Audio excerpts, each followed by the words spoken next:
Hello, hello, Nick. John, what is up, It my it is friend? a great day.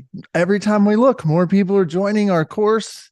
We're getting ready to do this awesome get the best audio at your weddings teaching. People are Dude, joining our I'm course. We're getting ready to do I'm enjoying it. How are you? I'm I I mean, I'm good, but at the same time I'm kind of like, I woke up on Saturday not feeling so good, so I'm kind of running on adrenaline here. Pop some pills, trying to focus and Some get legal in here. pills. Yes, like ibuprofen and some Dayquil. Um, Yeah. just kind of I'm excited about this. I'm ready to be here, but I know as soon as we're done, I'm gonna go like crash in my bed for like 2 hours or something. That's So totally great. And all of us should actually do that. Maybe a mid-afternoon nap after all of the knowledge gets into our brain melons from what we're going to be talking about today, which is getting the best audio at your weddings. But Nick, a lot's been mhm. going on. I don't know if you know or not, but we have a pretty big giveaway that we're doing today, an audio kit. Do you want to Yeah. tell them about it? Anything you want to tell them you do, buddy? Because I know you're like Michael Jordan right now playing with the flu. Yeah. So, Blake, if you want to go ahead and hop over to the slides and you can go to number 2 there, there's a QR code that we're going to throw up on the screen. And if you get that QR code, or you can hop on the link that Blake's going to put in the chat. At the end of this presentation today, we are going to be giving away a little audio kit. So we're going to give away a Zoom F3, Big which audio kit. it's a big audio kit. Yeah. I mean, it's small things, but it's big and powerful. We're going Yes. to give away a Zoom F3, which is a really nice field recorder. I have the Zoom F6. The F3 is like the little brother to that. The biggest difference is this only has 2 inputs where the 6 has 6. But most 2 is going to be plenty for most weddings. We're going to give away a Tascam DR10L, which is, pretty much industry standard whenever it comes to lav recorders and lav mics. And then we're going to give a nice little backup guy that I know a lot of people have started to utilize, and that is the Sony TX660. So Yeah. make sure you click that QR code, click the link that's in the chat, and be entered to win that. You have to be here and you have to be present, and you can't be cleaning in order to win. Yes. Good call on that one. Yeah, we wanted to do an audio kit. This is basically, I mean, I use the X8 instead of the Zoom F3, but pretty much what I use on the wedding days. I took that Sony TX660 with me to several countries this year, lots of states. It's a great backup, and we'll get into that in a second. Nick, do you want to just hop into it? You ready to go? Yeah, I'm ready to go. Before, Blake, yeah, let's go ahead and jump into I here. was going to say before getting going for officially, if you can hear the sound of our voice, just make sure that you drop a quick note in the comments who you are, how long you've been in business, and where the heck are you watching from today. Just let me Yeah, know. and Yeah. hit that like button too while you're at it. While you're doing all the things, just hit that like Yeah. button. If you want to win this little audio kit, hit the like button. Yeah. We're Yeah. not giving it to you unless you can prove that you hit the like button. That's not true, but Ooh, we that's good. appreciate it. All right. So, Nick, what we are going to cover today. Yep. Blake. Now, yeah, there we go. Okay, we're here now. This is one of these things because Blake is behind this. He's doing it all today. He's running the stream. He's in the chat. He's running our slides. So just kind of, go with it, guys. Okay. So Yeah. what we're going to cover today is the first thing is we're going to talk about the gear that you will need. And throughout this entire presentation, you're going to see that QR code right there with a little black box around it. And takes you straight to our kit. Okay, which is kit.co/how to film weddings if you are interested in seeing what we're talking about. But in that little QR code and on that screen, you will be able to find out every single audio piece of gear that we're talking about. We're going to go over it and we're going to share some information, but in that link, you can see it. And, if you want to pick up something, if you don't have something that we talk about, you can find it in there because you can see exactly what John and I use. So we're talking about the gear. The next thing that we will be chatting about is how to record the best audio. Okay. Yes. What's the point of talking about all the gear and all this stuff if you don't record it very well, right? So we're going to go over that. And then the last thing we are going to do is ensure you have backups, because I've heard John say this all the time whenever it's certain topics and stuff, but 2 is 1 and 1 is none. And when it comes to audio and having recordings and stuff, that is a really great thing to keep in mind is that 2 is 1 and 1 is none. So you always want to have at least one backup, and we recommend probably 2 backups for most things. John, what do you have to add before we really get started? Yeah, let's move on to the next slide where it says, but first, we want to talk about audio in general. It makes up at least 50% of your film. When you're thinking about your wedding films and thinking about taking those to the next level, do you want to charge more? Do you want to create demand around your business and people wanting to hire you? Audio is going to make that difference. And it really is something that if you're not focusing on getting better at, you're really missing the mark. So you want to determine how audio fits into your brand. Does it need to be polished and perfect? Are you a little more raw or rugged? Is it going to be where you really use the audio that's spoken as dialogue, or do you want to use audio as sound effects and music types? And so determining first how audio is going to fit into your brand. You can do that, Nick, with a couple of things. Yeah. There's lots of different things. There's some people that like to have more like of a raw and natural feel to it. So they're going to have a lot more scratch audio, meaning just the audio that's on your camera, or maybe they're adding in some sound effects or Foley. And then there's other people that are like, I want pristine and I want polished, and it's going to sound really, so your brand, the audio in your films should reflect the brand that you are presenting yourself. So as we're talking about all this stuff, just be mindful of how you would like to be using audio in your brand. Okay. And another thing that we really want to hit on is that in my experience, and in something I learned a long time ago, is that people can forgive poor picture quality. Like maybe if the camera's really shaky, or maybe if something's a smidge out of focus, people can kind of look past that, but it's really, really hard to forgive poor audio quality. If the music, or if the audio is blown out, meaning it was just recorded way too loud, if it keeps cutting out, if there's a hum or a buzz, or it was just recorded poorly, people have a hard time forgiving that. But there's one thing that I want to focus in on and make sure that we hit before we move on to this, and it's a big yellow butt. John, a big yellow butt. Yes. Like there's the big yellow butt. Okay. I like big yellow butts, and I cannot lie. Oh, wow. Okay. Moments are more important. Moments are greater than being perfect. Okay. Yeah. Say it again for the people in the back. Say it again. Moments are greater than perfection. And one thing that I'm thinking of specifically whenever we were putting these slides together was I did a wedding a few years ago, and the bride was reading her letter. And in the middle of her letter, when we kicked all the bridesmaids out and, no one was in the room, one that wasn't in the room when I initially kicked them out, she walked in, and you could hear her like, oh, and like kind of curse under her breath, and then like leave, and the door slammed. It was one of those church doors that just slams really hard.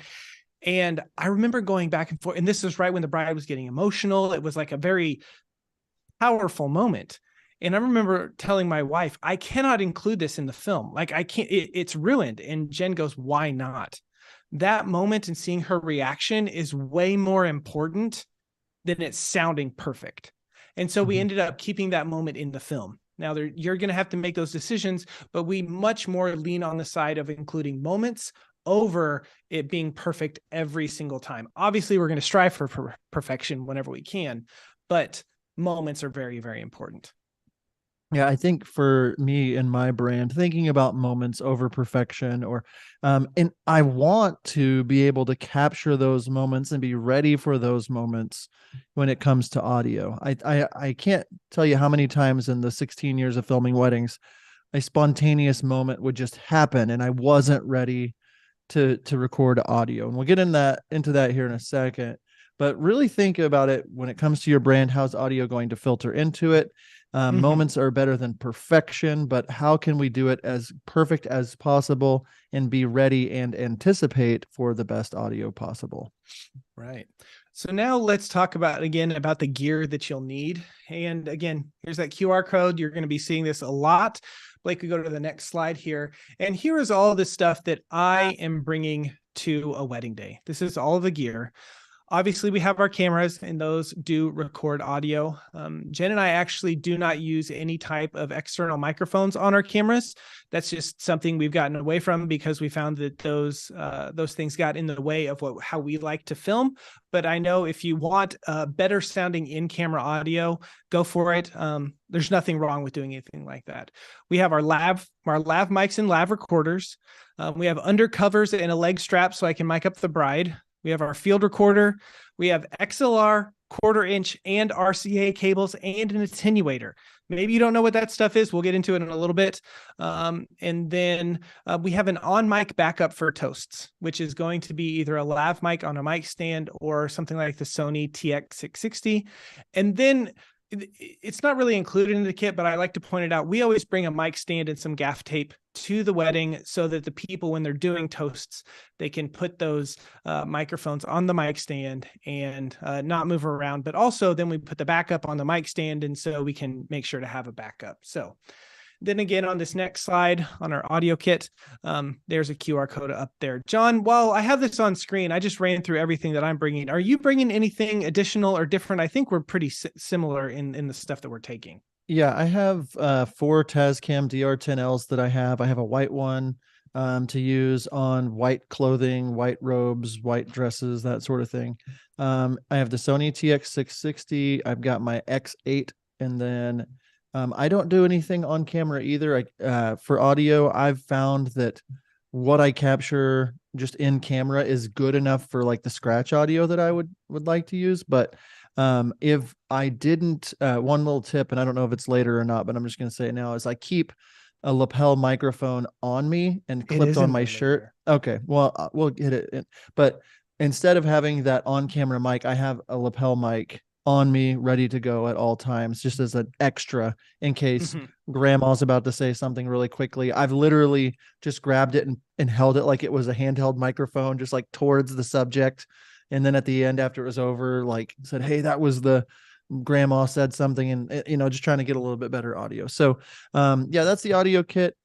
Moving on, we now want to talk about how to record the best audio. And I think that something that I forgot for the longest time or didn't think of is that I can control things. I can, and thinking about controlling as much as you can. Weddings are a live event, yes, but during the getting ready, during, certain parts of the day, the reception, whatever, nobody else is thinking about the audio. Think about this. No one else in the entire wedding is thinking about the audio but you. The DJ is thinking about like projecting audio, but nobody else is capturing audio but you. And it's 50% of the film. And you start thinking about how important audio is. For the longest time, I just kind of winged it. I was like, I'll try to get good audio. And if I don't, I don't. But controlling as much as you can is going to be really important. Nick, what do we mean by controlling as much as you can?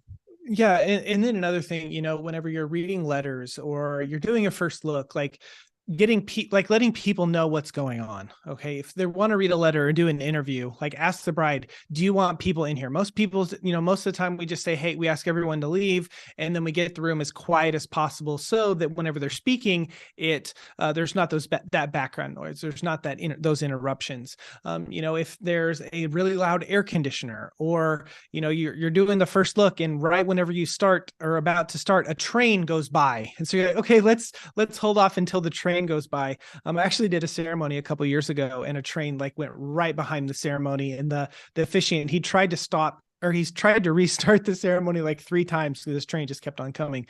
But I put the thing in there, weddings are live events. And there are just some things that you cannot control. And so we need to just realize that and understand that. Obviously, if you can kick people out of the room while you do letters or readings or something like that, or, control the environment as much as you can during a first look.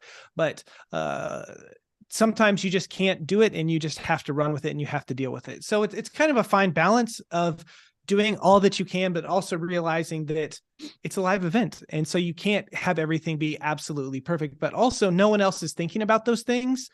So if you can stand up for yourself, you should stand up for yourself. Yeah. And on that note, before moving forward, talking through with the photographer and the planner and the couple before the wedding day on the things that are the most important.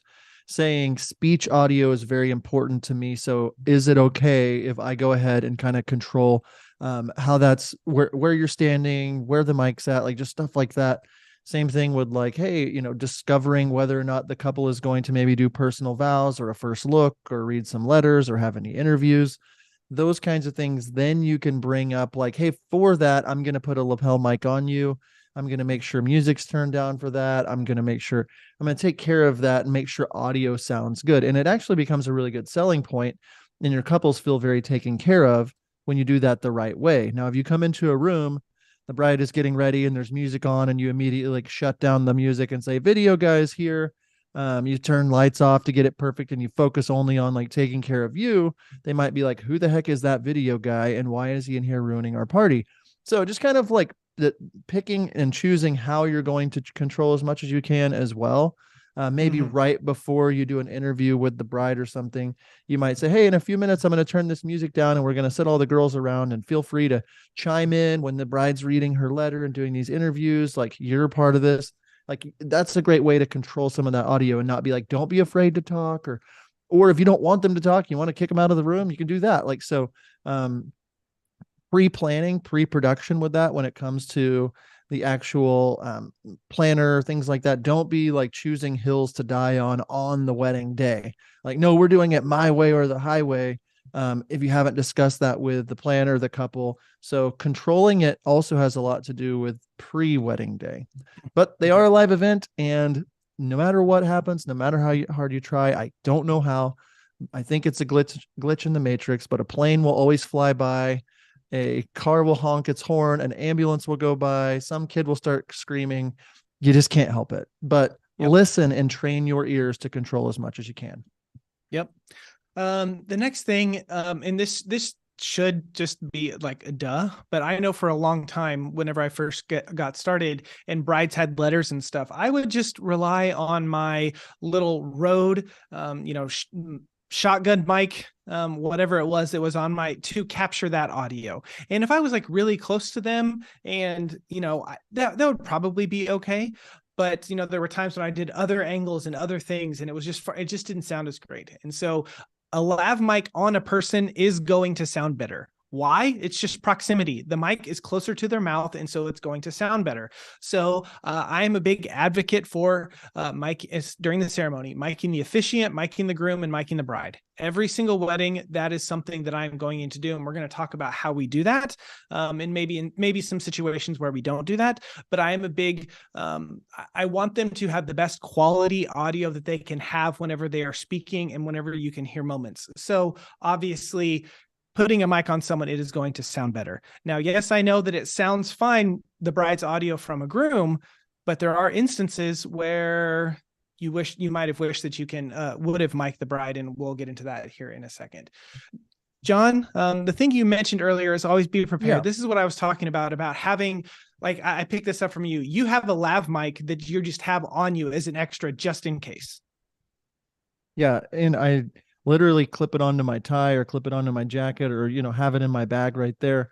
But always being prepared. And then if something is going to happen and you think to yourself, it's very important 5 years from now that this audio is recorded correctly, it is okay to say, actually, hold on just a second, I'm going to put a mic on you. If you notice how I said that, I didn't say, can I put a mic on you?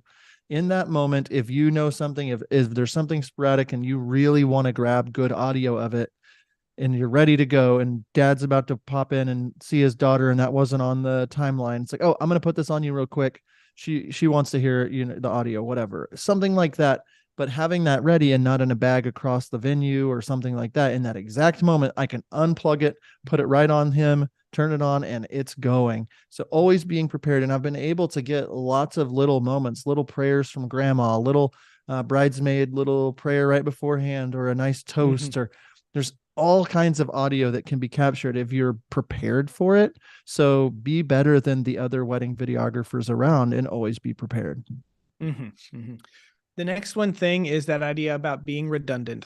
Okay. As much as you can, have multiple sources that can pick up stuff whenever you can. For my ceremony, we typically have 4, if not 5 things going on. For our reception, the toast and stuff, we typically have at least 3 going on, not including our cameras, on camera stuff. So just be redundant. And because,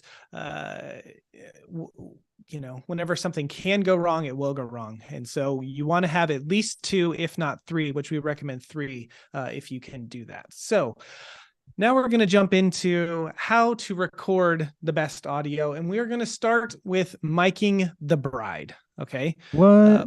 Yeah, miking the bride. And this is something that is becoming way more normalized in our industry. I know whenever I started doing this like 4 or 5 years ago, that a lot of people are like, what? You do that? I know it's too obtrusive. And that's fine. Like if this isn't something that you want to do, that's fine. You can pull stuff from the groom. That's totally fine. But I'm just saying for us and where we want to go in the priority that we have on it, this is something that we are going to do. Also, I will say that my wife does shoot with me and she is the one that handles miking the bride. If you are a solo shooter or you are a male only team, this could be an awkward thing. So if you want to mic your bride and you are a male only team, make sure you're just talking with your brides, talking with your couples about miking the bride. Every wedding I say, in our final consultation, hey, we mic everybody during the ceremony, the officiant, the groom, and the bride. We put it on whenever you get dressed. The only reason that we won't do it is because the cord runs down the front of the dress. If you can see that cord after you get the dress on, then we will take the mic off. Like, it's not worth it. We want you to look how you want to look on your wedding day. And because we're not a, professional, audio team, we don't have time to figure out, hiding it and make sure that you can't see it. So the things you're going to need are a lav mic and a recorder, some undercovers, and then the thigh strap. So these are the different audio recorders. John and I currently both have the Tascam DR10Ls, right? Mm-hmm. Okay. The Zoom F2 is an option. It does record 32-bit float, though I have heard some wonky things kind of about feels a little cheap is what I've kind of heard. And then the one that I'm actually really interested in that I haven't picked up is this one called the Tentacle Sync. It's a little bit more expensive, but it does record 32-bit float, and you can actually control it from an app on your phone. And so it can be really, really powerful. And there's also an extra thing that you can purchase if you want to, that you can plug into your camera so that it will automatically sync everything in post. So that could be a good option for you. And then the next thing with miking the brides is you need some undercovers and a leg strap. So that's what you need. Yeah. And I'll say this about miking the bride. Like I filmed a wedding with you in St. Louis not too long ago and watched you do it. It's always been like a scary thing to me as a male with, like I'm the one that shoots all the bride prep footage. But I have heard the difference in the audio that you provide with the bride walking down the aisle with her dad or something. This stuff, it's like, what are these undercovers? Like the leg strap? What are you talking about? It actually is a pretty cozy. The bride forgets it's there. It's really easy. It takes like 2 extra seconds. And this is something you should heavily consider getting out of your comfort zone and making sure that the reason that you're not doing it isn't just because you're uncomfortable, but does this serve your couple's best? So if it does, do it. All right. Yeah. Continue. All right, Blake, go on to the next one. And so here's just some photos where you can see how it is that we mic the bride.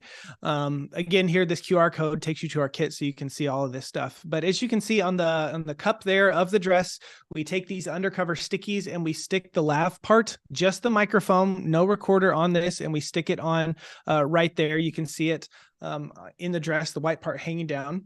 And then Blake, go to the next one.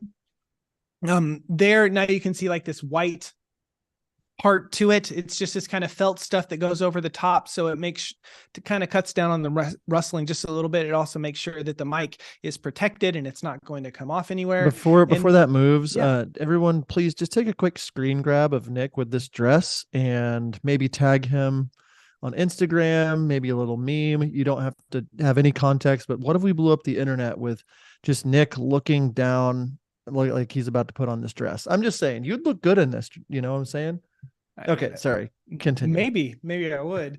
And then the next one here, you can see me putting the thigh strap on. And at this point, I actually have the recorder already recording in the thigh strap.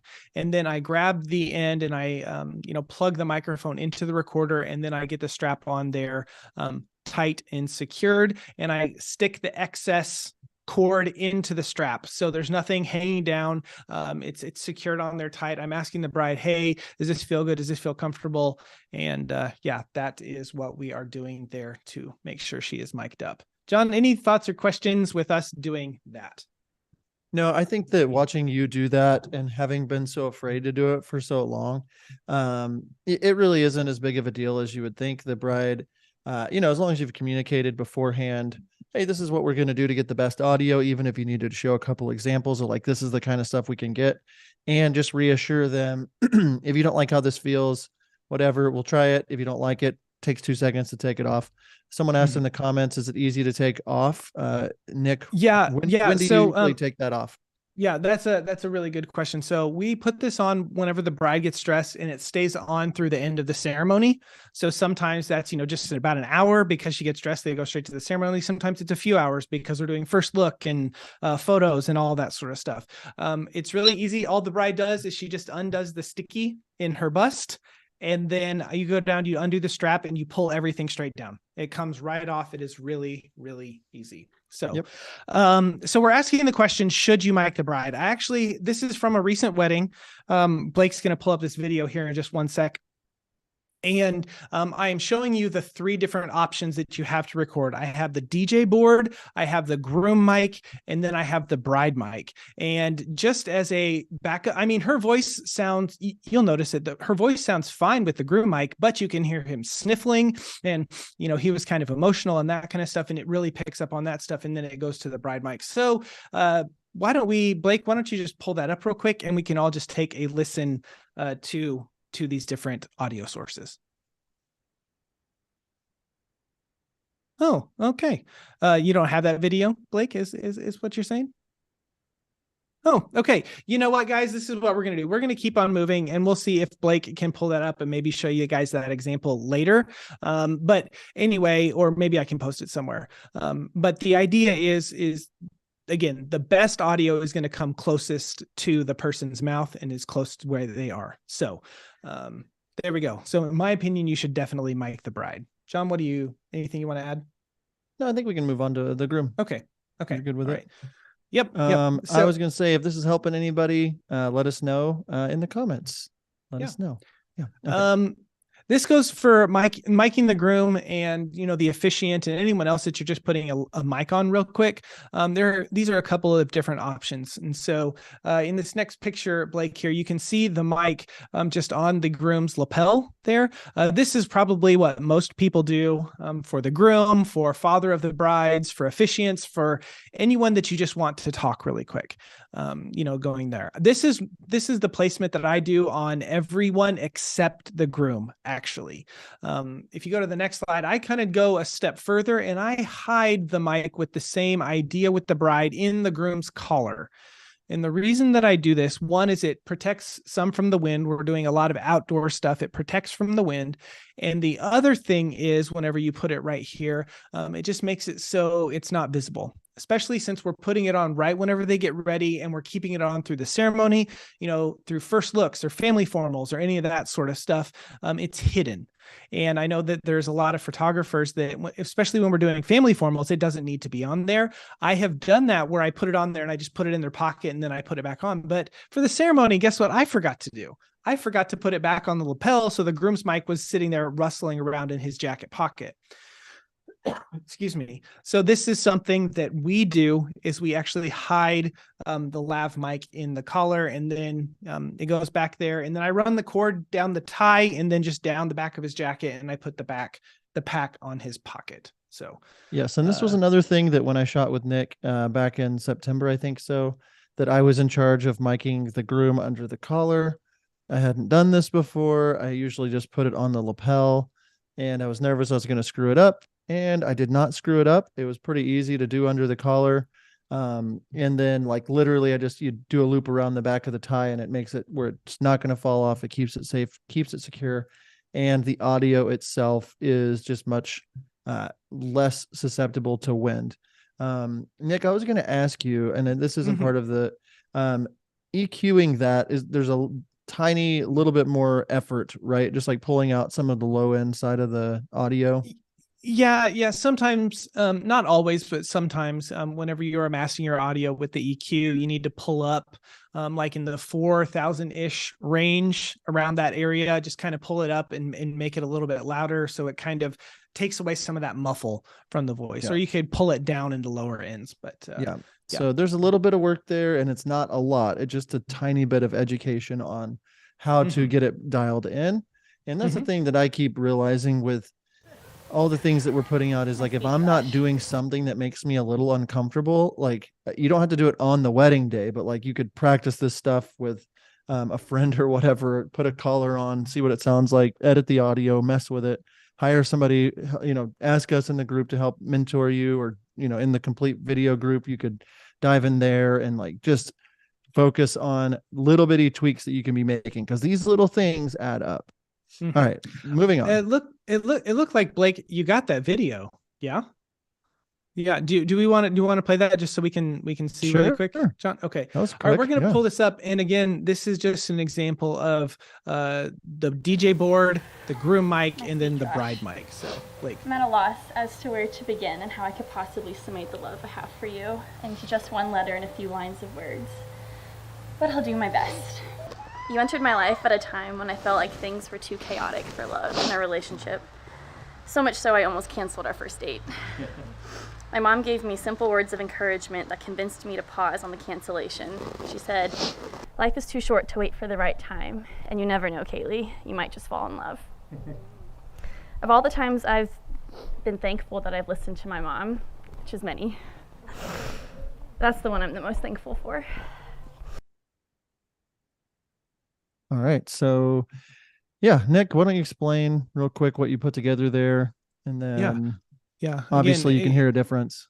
Yeah, you can hear a difference. That was one of those ones where they were all kind of treated as a backup for each other. Also, is something that we're talking about being redundant, because I had three people all standing within a circle that they had all been mic'd. I didn't put the officiant mic on there, but that one would have been another example.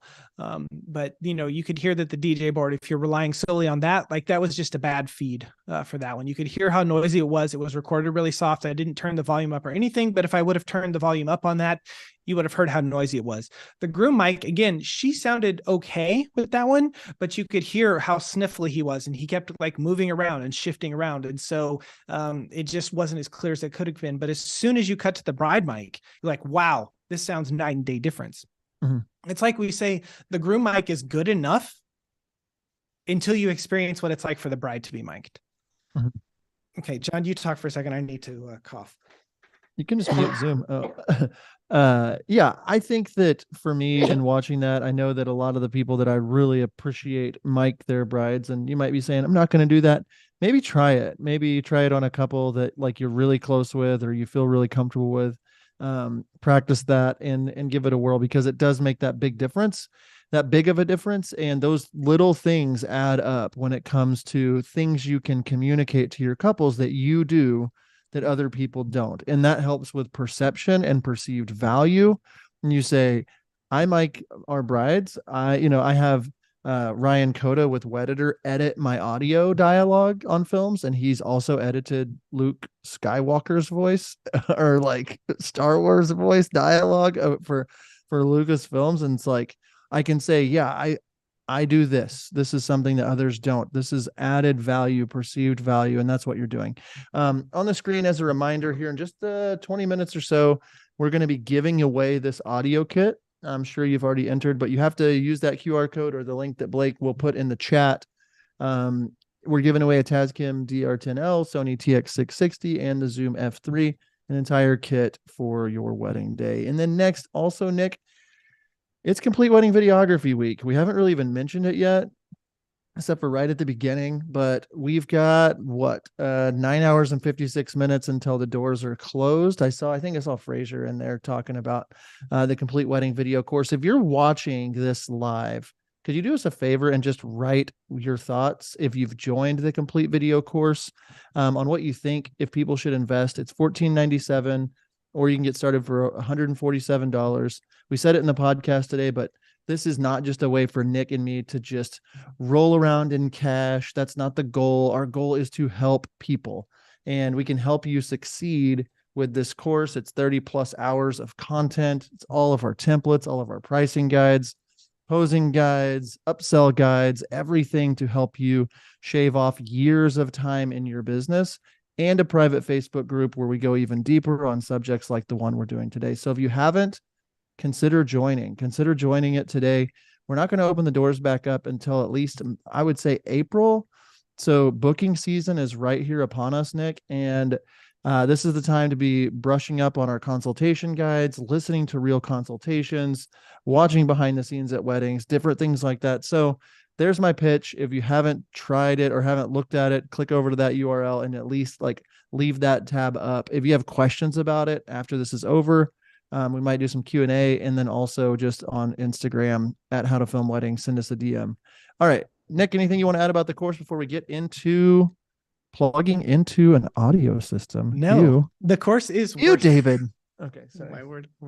Oh, okay. So now we're going to getting the best audio, talking about plugging into an audio system. And so the things that you are going to need are going to be a field recorder of some sort, XLR, 1/4 inch, and RCA cables. And I would also, it's not, you don't necessarily need, I think it's a need. I would say it's a need, but not everyone would. An attenuator. And we'll get into what all those things are here in a second. It's just fun to say attenuator. Attenuate. It is feels like something from Back to the Future. Yeah. Again, there is our audio kit. It's just dude, all we're really hitting that kit. Dude, I just, did we get money or something if they buy this? Jeez, dude. No. I just wanted the last time we did it, people were like, you only showed it like one time, what is this stuff that you're using? There it is. And so I think we get nickels if people use those links. Sure. Okay. So going into the field recorders, and the nice thing about all of these recorders, the Zoom F3, the Zoom F6, and the Tascam X8, is that they all record in 32-bit float. Now, 32-bit float is incredible. It is kind of like raw audio in the sense, like raw photography, but with audio. But people also think that, it's recording in 32-bit float. It'll fix all of my problems. It'll fix all my issues. If you are recording a bad feed, like if you get a bad out from the DJ, a bad out from the speaker, a bad input into your thing, just because you're on 32-bit float does not mean that it's going to save it. So it is not a solve all, but it is more of a, hey, I can record this and set it and forget it kind of thing. So just so you know, these ones are going to be a little bit more expensive. The next slide, the Tascam DR40 and the Zoom H4n, these are a little bit older. You can still purchase them. I got started on the Zoom H4n. I think John did too. So these have been around a while, but these are field recorders that still work, that can get the job done if you don't have as much of a budget for those 32-bit float ones. And then we're going to get into the different kind of cables. This is kind of boring, but you should be bringing these to every single one of your weddings. Do not expect the DJ, do not expect the band, do not expect anyone else to provide the cables that you need for recording for you. You should have all of them. That's why I have an XLR cable. And then I have an XLR to RCA cable. And then I have a 1/4 inch adapter, which I can plug into my XLR cable and then plug that into, my Zoom F6. And then there is the XLR attenuator. And what the attenuator does is it drops the decibel down 20, 30, or 40 dBs. So if you get a line that is really, really hot or really, really loud, and you've turned your recorder all the way down to 1 and it's still too loud, this is what you need to invest in. And I will talk about that here in a second. John, I have just shared a lot of information there. Is there anything you want to add or what? I think we're good. We're running shorter on time. I don't want to keep people too long. So I feel good about it. We can go ahead and bump in. I am going to, we have a couple of videos on our YouTube channel. One, how to record wedding reception audio, and then another audio equipment essentials. I will link both of those, or I'll send those over to Blake to link. So that way he can post those in the comments so you can save those videos for later. Yep. So there are 3 ways to plug into an audio system. This is going to work for most reception spaces, sometimes ceremony spaces, depending on how it is put together. But here are the 3 things you need to look for. 1, you can plug into the back of the receiver of the wireless microphone. We'll talk about that. Plugging into the soundboard, and then plugging into the back of the speaker. Everybody say, you're doing great, Nick. Nick, we love you. We love Nick. He's just here working his fanny off. I mean, goodness gracious. Send him some. His birthday's a week from today. Did you guys know that? Nick's going to be 31 plus 10. Okay. Oh boy. Okay.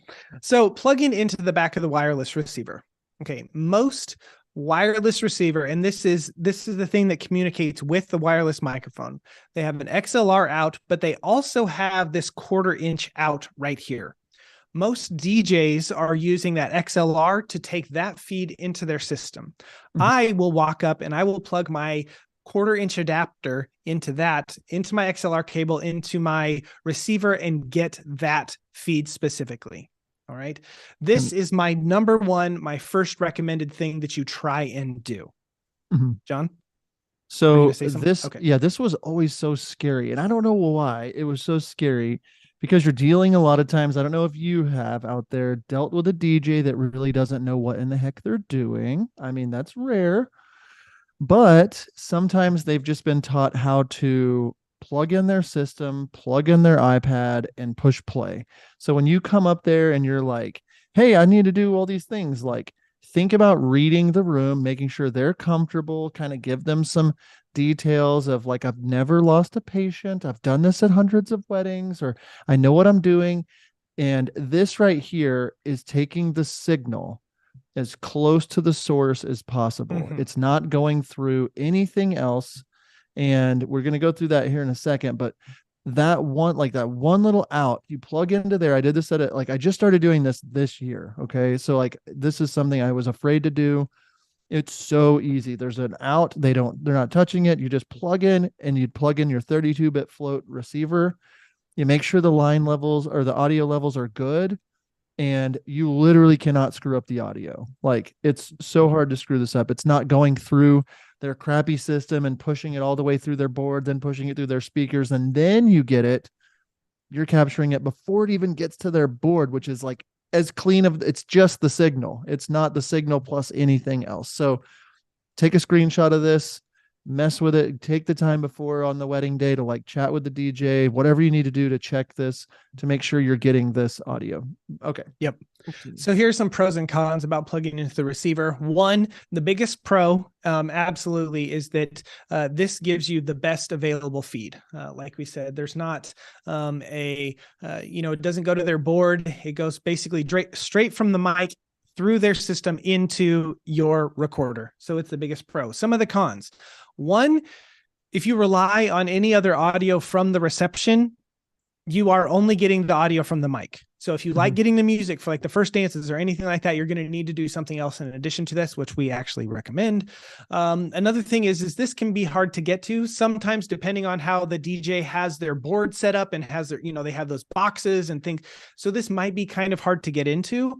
And then some pushback I've gotten is some DJs are like, I've never seen anyone do that. So it's like they don't want you to, just because they've never seen anyone do that. So they might not know what it is. So just talk with them and share with them and just have a conversation. And I don't like push super, super hard unless I feel the need that I really, really need to. The next one would be plugging into the soundboard. There's so many different soundboards, so many different things that you should consider, especially if you're walking up and maybe you're at a church system and you don't, like, there's no one there. They just know how to turn it on, but they don't know how to use it. You are looking for something that says out. That is the biggest thing. Just because you can plug your RCA or your 1/4 inch into something doesn't mean that you're getting sound out. So look for the word out. And then when you find that word out, there might be a little volume thing that you need to adjust so that you can make sure that you get that. But that is going to be the biggest thing if you are doing this yourself. If you're working with a DJ, they should know where to plug in an output, right? Plugging into the soundboard, this is usually pretty quick and easy because the DJs, the band, they know, hey, this is your plugin. This is where you do, this is where you go. And you are also getting all of the audio from the vent. In most cases, there's some where they kind of run it where you are only getting the speaker box or, the microphone, but for the most part, you're getting all of it. And then a con is you are getting this after the DJ touches it. So if they turn up something, if they move something, you're going to get what they do in their board is what you're going to get in your receiver, your recorder. John? So on this as well, I cannot say it enough that you want to, like, I usually am, when you're plugging in for the board, it's usually for a ceremony or it's for the toasts. And you don't want to like walk up in a frenzy saying, oh my gosh, I have to plug in right now. Like you want to go up, be confident and say, I'm here to do the filmmaking. Like I will usually crack a joke or I'll usually like break the ice and say, hey, I'm going to need you here in just a little bit. When's a good time for me to chat with you about the line that I might need for speeches? Kind of get introducing myself. They know, oh, that's the video guy. In a second, he's going to, and they're like, oh, I'm available right now, or I'll be great. And then you walk over and say, here's what I'm looking for. The best thing I can get is a line straight out of the back of the wireless receiver. I won't touch anything. I'll let you touch it if you want, but I'm not going to break anything. Just so you know, like, that sort of thing, just kind of like warming them up, getting to know them, not scaring them off. And it's like wireless receiver, that's it right there. I think there's just an out on the back of it that I could plug into. We're good. Oh, that's not available because it's back in your rack. That's fine. Can we plug into an out from your board? But once you do those things, you want to say which microphone is the microphone that's going to be used for speeches, which microphone is the one that'll be used for the ceremony, whatever you're working with. Say, can we go ahead and turn that on to the volume that you're going to get it at? And can I do a test really quickly? They love doing tests. They love talking into the microphone. They're a DJ. Like that's what they want to do. So if they can say check, check 1, 2, they're happy. And so you can easily say, okay, that sounds great. Good. If it's not coming through, you might try a different spot, or like this way, you're not just taking it, I hope it works. You know that there's signal coming through. Bring a pair of headphones with you that works as well, so you can actually listen and not just look for signal. Okay, continue. Yeah.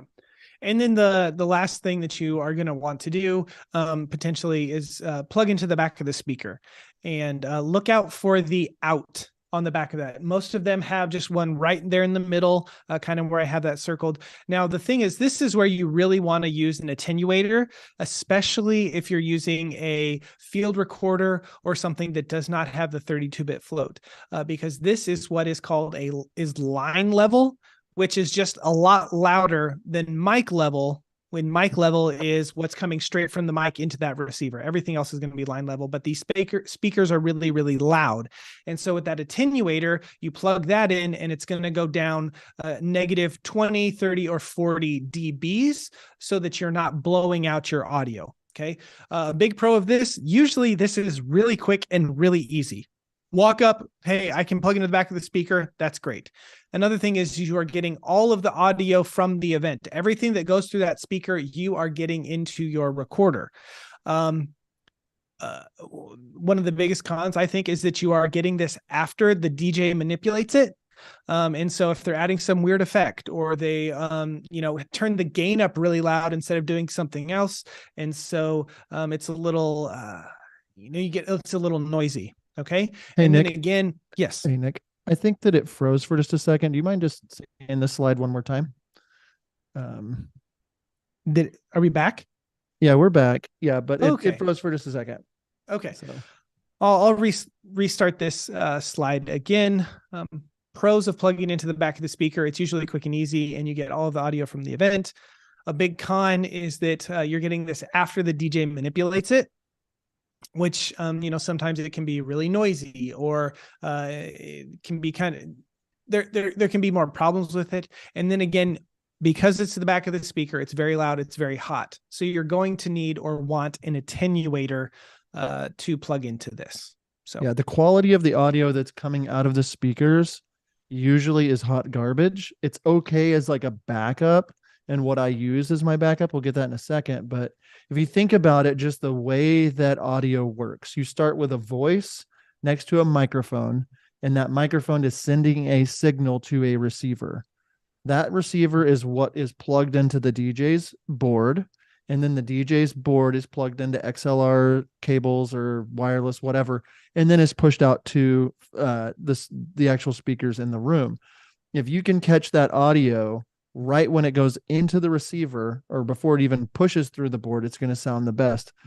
The room itself, if you notice some of the weddings where there's like someone EQing the room, like they might have a band or a sound person that's like, they're walking around like changing settings to make it sound good in the specific room. So that's not saying that it's going to sound good coming through the line that you're recording. So maybe sometimes you get home and you're like, why does this sound so bad? It sounded good at the reception, or there's a big buzz in it or something that you didn't hear. So that major con is the audio is you're getting it after the DJ has done anything and everything to it. Another major con is if like you can't even hear it, but sometimes, I don't know if this has happened to you, Nick, but speeches are happening and they leave like Mariah Carey song on one volume and you didn't even know it. And there's like this love song going on in the background of all of your audio that you can't undo. It bakes it all into that. So there's a lot of things that can go wrong, but it's a nice backup. Yep. And then the last thing that we want to touch on is always have a backup. Remember, 2 is 1, 1 is none. And two of the things that we use as backup, the Tascam DR10X, and this is just like the DR10L, except instead of plugging a lav mic into the top of it, it actually has an XLR into the top. And I actually take my attenuator straight into this, and I usually plug this into the back of the speaker as my set it and kind of forget it option, as simply a backup. And then the other thing that you can have is a TX660, which I recommend attaching to a mic stand. You can get a little sleeve. I don't know. There's some girl on Etsy that I think is making a ton of money from us wedding videographers, that you slide this little TX660 into that, and then it's on the mic stand. What I have been doing for a long time before I picked up one of those is actually attaching my Tascam DR10L to the mic stand and just having it right there. So it's really, really close to the speakers. You just clipped it on, like you'd clip it on your mic stand, right? Used the clip on the lav mic and clipped it right on the mic stand there. Yep. Yeah, that's a nice backup. It does capture room noise. It's a lot louder. Yeah. But it's better than camera audio. It's better than nothing. Backup. It's better than nothing. Absolutely. And you're talking about you've got a Zoom or an X8 or something plugged into. Yeah, we're go into the next slide there, Blake. Our recommendation here would be to do a field recorder into the receiver. So that's plugging into that wireless receiver that the mic is, that people are speaking into the mic. Then have a backup recorder either into the back of the speaker. Maybe if you can get a monitor out from the DJ board where you can kind of control the volume on that. It's just for like headphones and stuff. That is a great thing to plug into, another option.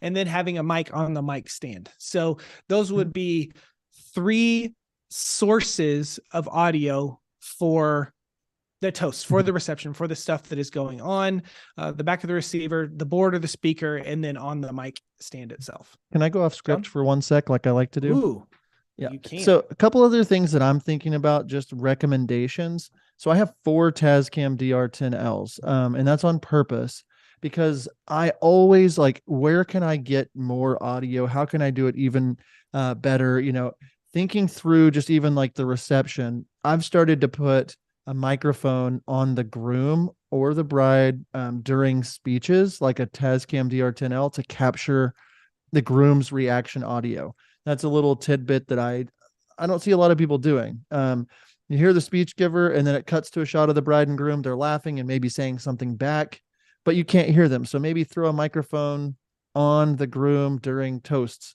Same thing with the father of the bride walking down the aisle. Like, yeah, you might have the bride mic'd, but you could mic the father of the bride. They might say something sweet. Little things like that for the first dances. All those kinds of things are going to be little additions that you can have to add to your reception audio, your wedding day audio. Did something happen? I kept hearing Blake talk, but it was cutting out. No, we're good. We're good. Okay, cool. Okay. So Nick, Yes. Giveaway. Yes.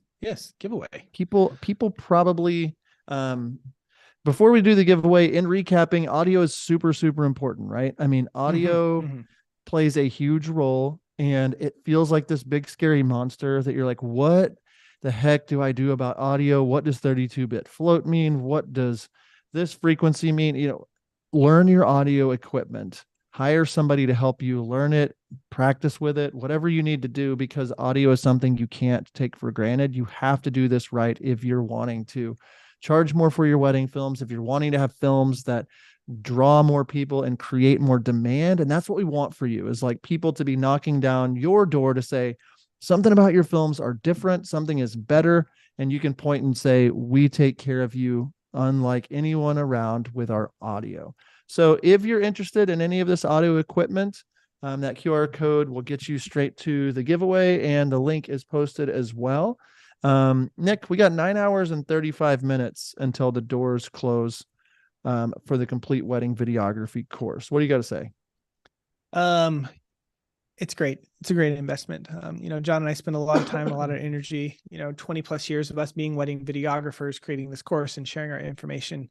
It was big for us to not only tell you, but show you. So we have things in there like real Zoom calls where we talk to real couples that you can learn from. We have us shooting on a wedding day so you can see what we're doing and learn from us there. We have, me editing entire wedding films so you can kind of see my thought process and all that, because we know it's important not for you just to see, but also for you to experience. And so we did everything that we could to help you have that experience without you actually being there.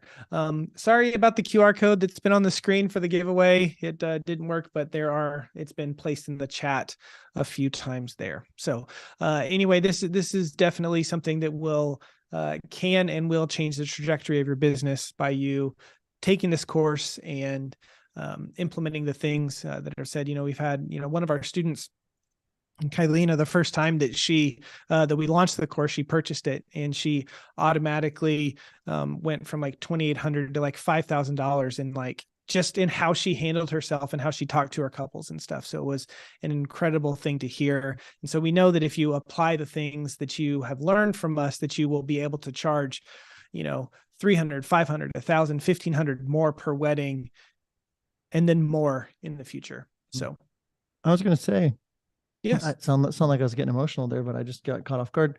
If Corey from PRSM Film is here, thanks for joining the course just now. I just saw your order come through. Nick, what was funny about this course is we never know what to expect, right? Like, we don't know how many people are going to join. We just do our part of like really showing people what's in it, offering really great value, and letting the cards fall how they might. We had a promo code for the first 25 people to join to get $100 off. That literally sold out in a matter of hours, which was crazy. And then we had a promo for the first 50 people that joined, were entered to win a MacBook Pro, a music bed subscription, lots of things. And then a couple of days later, that sold out, and we're just like blowing by that and like setting record numbers of people joining. And it's actually really cool because we released it in 2020, so 2 years ago now. But this is the 6th time we've opened the doors, and more people are messaging me saying, how can I help spread the word? How can I help you guys tell people what it's worth to join? I just had Frazier Snowden send me a message, and he's like, dude, what can I do? Your course launch ends today. Can I post a video in the group? Because it changed my career. I was charging $1,500. I just sent off a $6,000 package today or whatever. And it's like, these are the kinds of stories and why we do what we do. These are why we do all these giveaways, all these things, like all this celebration, because we know that hundreds of new people are joining and growing and making the industry better. And that's what Nick and I are here to do. Like, yes, we get paid whenever someone buys a course. We're not afraid to say that. We poured so much time and so much effort and so much energy into this course. But the goal for us isn't, hey, we just want to take people's money. And what's been really cool about this is that the more that we've had it out, the more people join every single time, because it's kind of snowballing with more and more people saying it's still worth it. I keep going back to it. They keep adding stuff to it. So this is your sign that for $147, you can get started today, because the doors close in 9.5 hours. So don't sleep on that. Don't forget to invest into you. Future you is calling, and they're saying, hey, invest in you. Okay, that's enough, Nick. Yeah, that is enough. Okay, I have the info. Sorry, that was kind of that's enough. Oh yeah, it's enough. Okay, I've sent the info over to Blake, and we'll do the giveaway here in a second. John, are you seeing any questions? Well, I see something that's very interesting. Okay. Jared says, I don't understand why photographers get paid more. This group's all about raising the bar. So that's a good thing. Here's what I've noticed, and this is no joke. Photographers invest into their brands. They invest into their education. They invest into client gifts. They invest into workshops, but they are investing into their craft, and they are putting that perceived value into wedding photography. The perception is that wedding photography in most cases is more important than wedding videography. And you can fight me on that all day long, but it's perceived by how much they're getting paid. Most of the time, the photographer is getting paid more than the videographer. And now I am seeing more and more people, myself included, over the last 5 years. I just did a wedding where I got paid $18,000 and the photographer got paid $9,000. They booked me first because they wanted me there. They picked their literal wedding day based on my availability. They pushed it back 2 weeks because they wanted me there. That's demand. That's creating demand around your brand. That rhymes. That's funny. Here I am rhyming again. But the point is investing into your brand through like literal your branding, your website, your courses you join, not even our course. There's so many good courses out there now. Investing into editing, investing into sound design, investing into knowing how to take care of your clients. That's the main difference. People are willing to invest into that education. So don't sleep on that. Don't, like, the people that I've seen, I think about Nick, I think about like Darian in our mastermind group. I met her at Venture Workshop 3 years ago. It was her first workshop she had ever been to. She was just getting going, and she was charging like $2,000.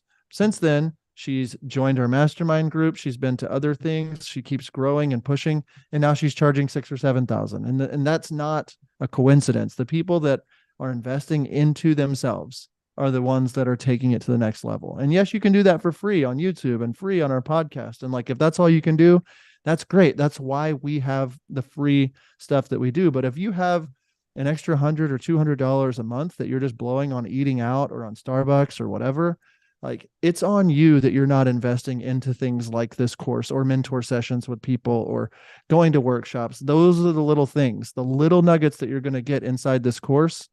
They are going to change your perspective. They're going to help you make more per wedding.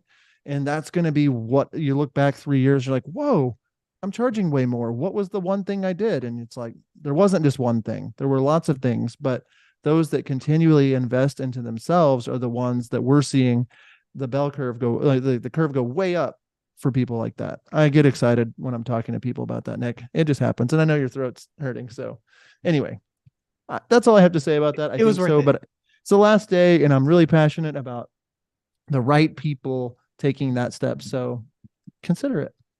Yeah. Okay. Any, I'm not really seeing any other questions, more so just people saying wisdom. Good job. You're right. Awesome. You ready to, ready to do this winner here? Yeah. 104 people ready to go. I like it. Okay. Guys, just letting you know, if someone's name gets drawn that has already been drawn, they can win again. You have to be present, and you get a bonus. You have to be present. You have to be present. Nick, tell them the bonus mojo they get if they like the video. Oh, you get another entry if you like the video right now. No. You don't get another entry. You get a bonus mojo. Oh, you get a bonus mojo. Yeah. Like whatever that means. Thoughts. Good thoughts coming your way. There's only 44 likes on the video. There's 100 of you here. I mean, come on. It's the least you could do. Okay, sorry. Not sorry though. Okay. All right. I'm ready. Are you ready? I'm ready. Let's do it. I'm good. If Haley wins again, I'm gonna fall over. I'm gonna quit. Yeah. Okay. Let's go. Balake. That's Blake, if you were wondering. All right, here it comes. Here it Who's is. the winner? Haley. I'm just kidding. Ke Jiao at yahoo.com. Are you here, Ke Jiao? Are you here? That was KEJ Productions. KEJ. Let's see who that is. Everyone stop cleaning. Cleaning. Good. Cleaning. Got 30 seconds to say I'm that is here. me. That's true. I see you, Keith. That makes sense. That tracks. Congratulations, Keith. What we want you to do is send an email over to hello@howtofilmweddings.com. hello@howtofilmweddings.com, and we will get you hooked up. Congratulations. People are funny in the comments. That's not a real email.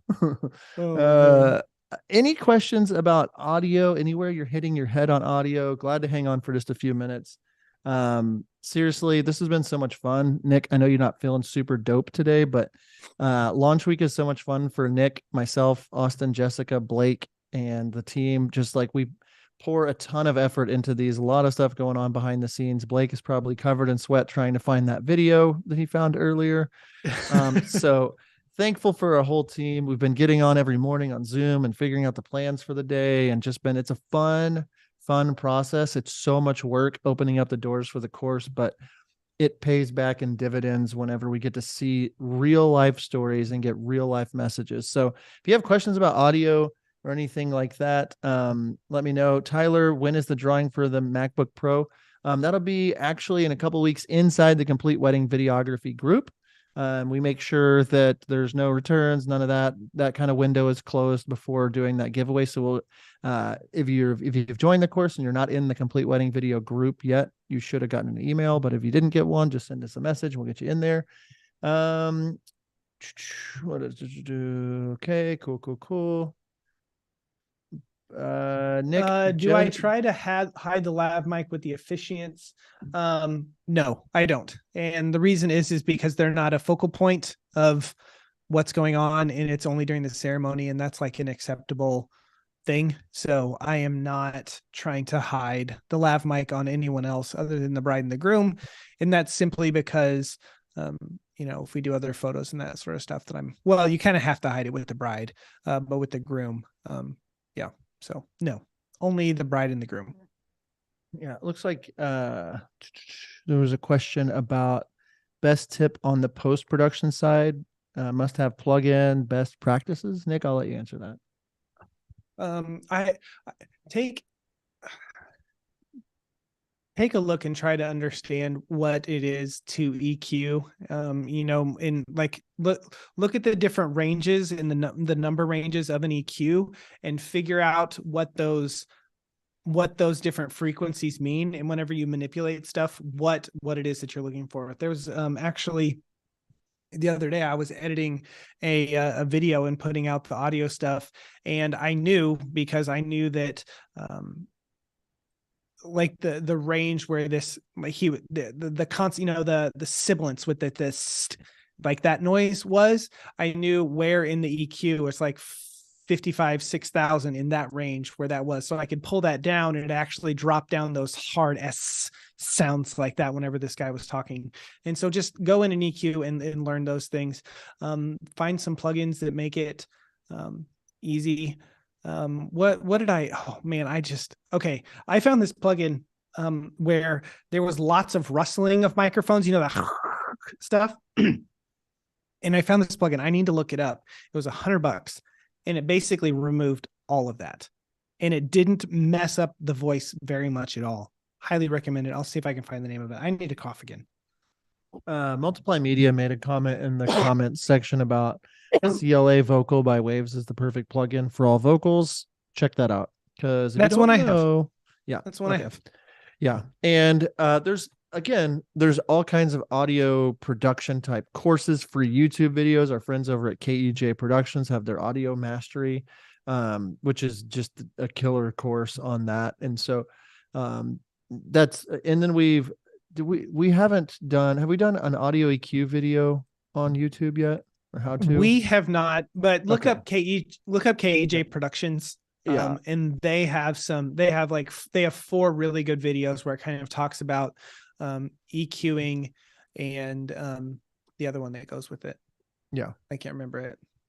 EQing, and Nick's got his pills. I'm fading. Are you talking about like the compressor? Yeah, one? there you go. EQing, Okay. EQing and compressing.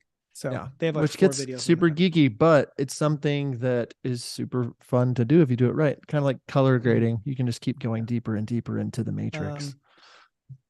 Edgar Anthony, I know there's one asking about tutorial on miking in the color. In our course, there's one. We might have, it might be on some BTS that I did on our YouTube channel as well. I'm not sure about that one, but I know there's one in the course about what I did there. So Nice.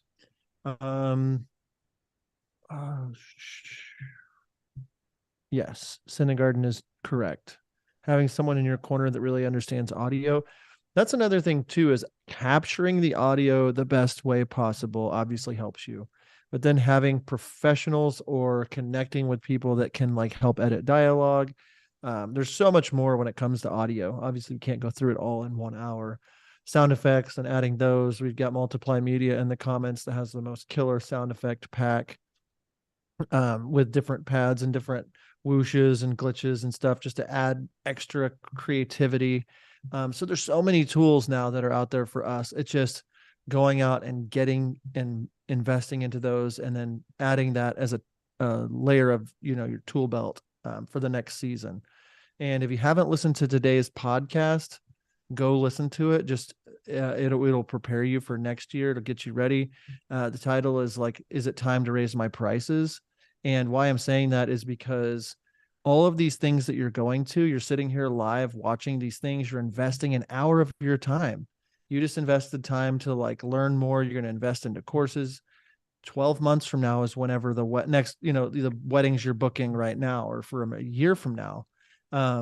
And you think about it, and you're going to be 12 months better. And we talk about that. We talk about how you are getting hired today, but future you is screaming at you saying, please charge more. Please charge more than you're charging today. You're not calculating the value of where you are going to be in your business in 12 months and 24 months.